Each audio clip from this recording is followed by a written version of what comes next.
નમસ્કાર. સરદાર વલ્લભભાઈ પટેલના જીવનના રસપ્રદ કિસ્સા પર આધારિત આ વિશેષ કાર્યક્રમમાં આપનું સ્વાગત છે. મારું નામ છે રાજીવ. સરદાર વલ્લભભાઈ પટેલ જીવ્યા ત્યાં સુધી એમને એક વાતનો ખૂબ અફસોસ રહ્યો. એ કઈ ઘટના હતી એ અંગે પણ આજે વાત કરીશું. પરંતુ એ પહેલા વાત સરદાર પટેલે યુવાવસ્થામાં કરેલા સંઘર્ષ અને મક્કમ નિર્ધારની. વલ્લભભાઈની વકીલાત સામે કઈ રીતે અંગ્રેજ સરકાર કોર્ટનું સ્થળ બદલવા મજબૂર બની એ રસપ્રદ કિસ્સો પણ જાણીશું. ખૂબ ઓછા લોકો જાણતા હશે કે વલ્લભભાઈ સ્વામિનારાયણ સંપ્રદાયનો એક કેસ લડ્યા હતા. એમાં શું થયું હતું એ અંગે પણ વિગતવાર વાત કરીશું. તો આવો શરૂઆત કરીએ. અગાઉ આપણે જોયું છે કે પહેલેથી જ વલ્લભભાઈના મનમાં એક માન્યતા ઘર કરી ગઈ હતી કે બેરિસ્ટર બનવા માટે વિદેશ જવું છે. જો કે વિદેશ જવા માટે ઘણા રૂપિયાની જરૂર હતી. વલ્લભભાઈના મામા ડુંગરભાઈ અમદાવાદ મ્યુનિસિપાલિટીમાં ચીફ એન્જિનિયર હતા. એમણે વલ્લભભાઈને અમદાવાદ મ્યુનિસિપાલિટીમાં એક નાનકડી નોકરી અપાવવાની ઓફર કરી. પણ મોટા સ્વપ્ન લઈને નીકળેલા વલ્લભભાઈએ એ ઓફર ના સ્વીકારી. વલ્લભભાઈને લાગતું હતું કે સસ્તું ભણતર અને સહેલાઈથી કમાણી કરવાનો માર્ગ વકીલાત જ છે. જોકે એના માટે BA અને LLB કરવામાં 6 વર્ષ લાગે અને કમાણીની શરૂઆત છેક 28 વર્ષની વયે શરૂ થાય. આ દરમિયાન વલ્લભભાઈને વકીલ બનવાનો એક બીજો વિકલ્પ ડિસ્ટ્રિક્ટ પ્લીડરની પરીક્ષા જણાયો. એ વખતે પરીક્ષા આપીને 3 વર્ષમાં વકીલ બની શકાય એમ હતું. પરીક્ષાની તૈયારી પણ ઘરે બેઠા વાંચીને થઈ શકે એમ હતી. આ પરીક્ષાની તૈયારી કરમસદ કરતાં નડિયાદમાં રહીને કરવી વધારે અનુકૂળ રહેશે એવું વિચારીને વલ્લભભાઈએ નડિયાદમાં પોતાના મિત્ર કાશીભાઈને ત્યાં રહેવાનું નક્કી કર્યું. વકીલ બનવાની ધગશ એટલી હતી કે તેમણે ન માત્ર વકીલો પાસેથી લાવીને પુસ્તકો વાંચ્યા, પરંતુ અદાલતોમાં જઈને કેસ પણ સાંભળ્યા.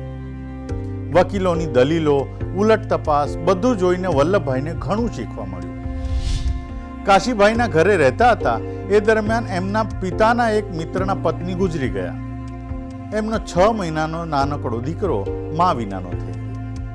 એટલે કાશીભાઈના માતા એ બાળકને પોતાના ઘરે લઈ આવ્યા.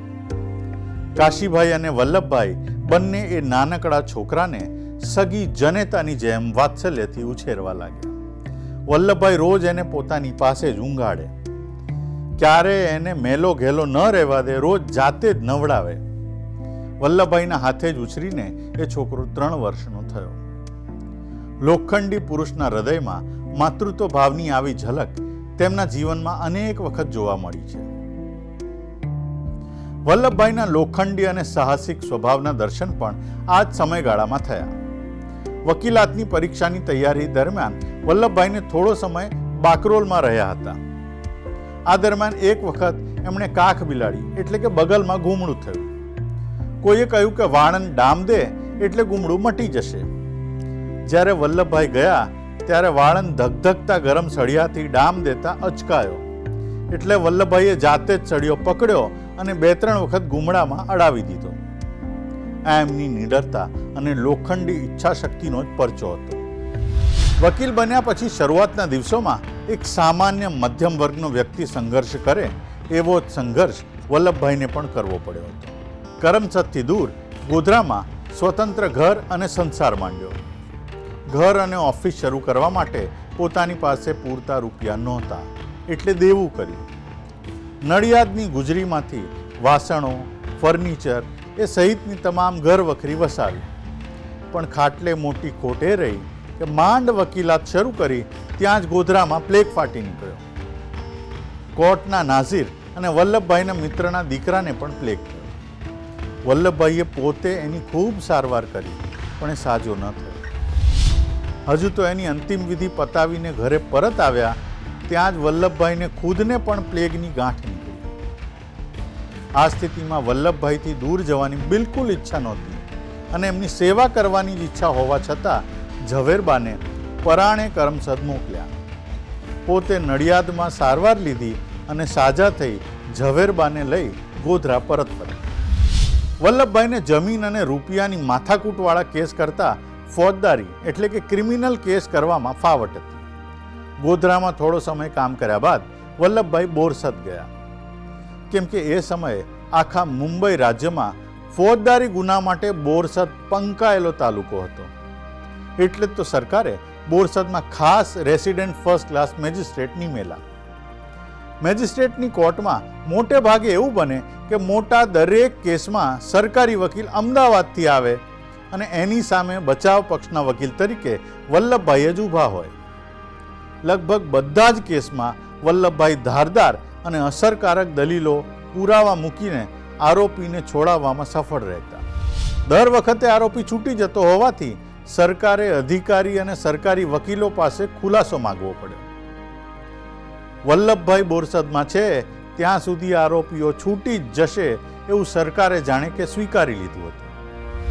બોરસદથી કોર્ટ ખસેડીને આણંદમાં શરૂ કરી. વલ્લભભાઈ પણ બિસ્તરા ઉપાડીને આણંદ પહોંચી ગયા. સરકારે કંટાળીને એક જ વર્ષમાં ફરી કોર્ટ બોરસદમાં પાછી ખસેડી એટલે વલ્લભભાઈ પણ બોરસદ આવી ગયા. સરકારી કોર્ટે ઠેકાણા બદલવા પડે એ વાત વલ્લભભાઈની વકીલાતમાં કેટલી નિપુણતા હતી એ પુરવાર કરે છે. એવું કહી શકાય કે બોરસદમાં વલ્લભભાઈની વકીલાતનો વટ પડતો હતો.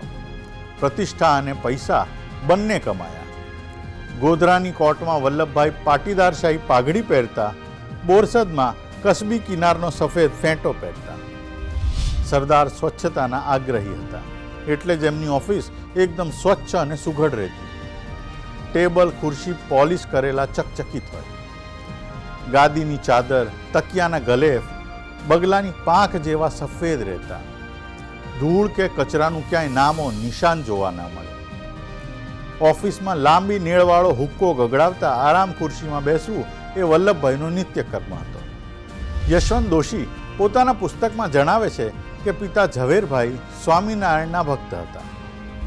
સંપ્રદાયના સ્થાપક સહજાનંદ સ્વામીએ સૌરાષ્ટ્ર અને ગુજરાતમાં પછાત વર્ગોના જીવન સુધારવા જે કામો કર્યા હતા તેને લઈ વલ્લભભાઈને પણ એમના પ્રત્યે આદર હતો. મુખ્ય ગાદી વડતાલથી અલગ થઈ બોચાસણમાં અલગ એક સંપ્રદાય શરૂ કરાયો. ત્યારે વિખવાદ થયો હતો.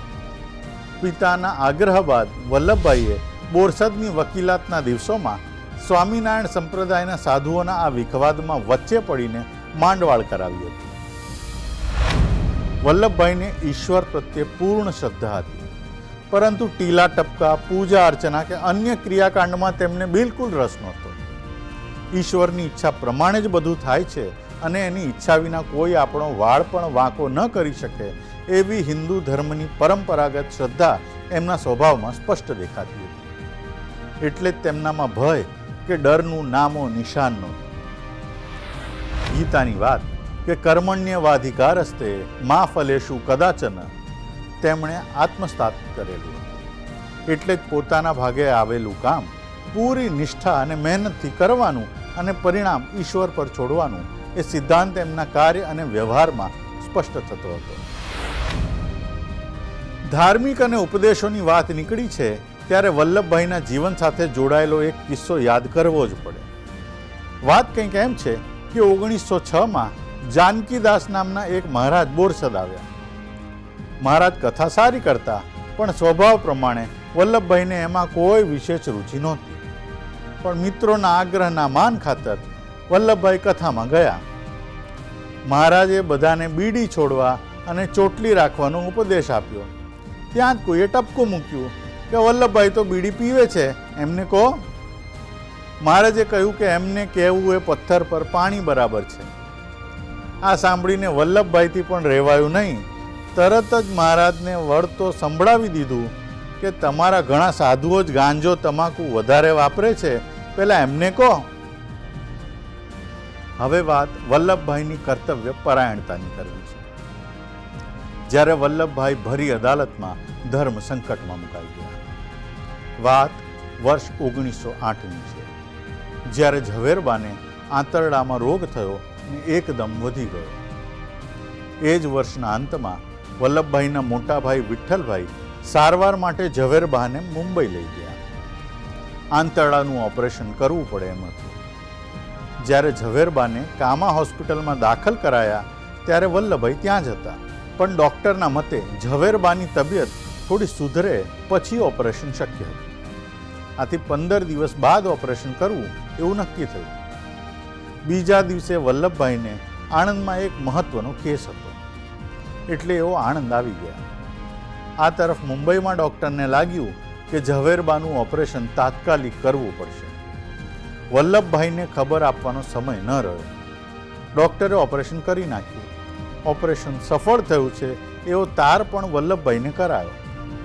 પણ ત્યારબાદ તબિયત અચાનક બગડી. 11મી જાન્યુઆરીએ વલ્લભભાઈ ખૂન કેસમાં અગત્યના સાક્ષીની ઉલટ તપાસ કરી રહ્યા હતા ત્યારે એમના હાથમાં એક તાર મૂકવામાં આવ્યો. તાર વાંચીને 2 ઘડી અટક્યા બાદ કંઈ જ ન બન્યું હોય એમ વલ્લભભાઈએ તાર ખિસ્સામાં મૂકી દીધો અને ઉલટ તપાસ શરૂ કરી. સાંજે કોર્ટનું કામકાજ પૂર્ણ થયું ત્યારે બધાને એમણે હકીકત જણાવી કે તારમાં પોતાની પત્ની ઝવેરબાના અવસાનના સમાચાર હતા. ભલભલાના કાળજા કંપાવી નાખે અને અસહજ બનાવી દે એવી આઘાતજનક ઘટનાને પણ ફરજ નિષ્ઠા સામે વલ્લભભાઈએ સહજ બનાવી દીધી. પણ ઊંડા આઘાતની સાથે છેલ્લી ઘડીએ પત્નીની પાસે ન રહી શકવાનો એમને જીવનભર વસવસો રહી ગયો અને એટલે જ એમણે ક્યારેય ફરીથી લગ્ન ન કર્યા.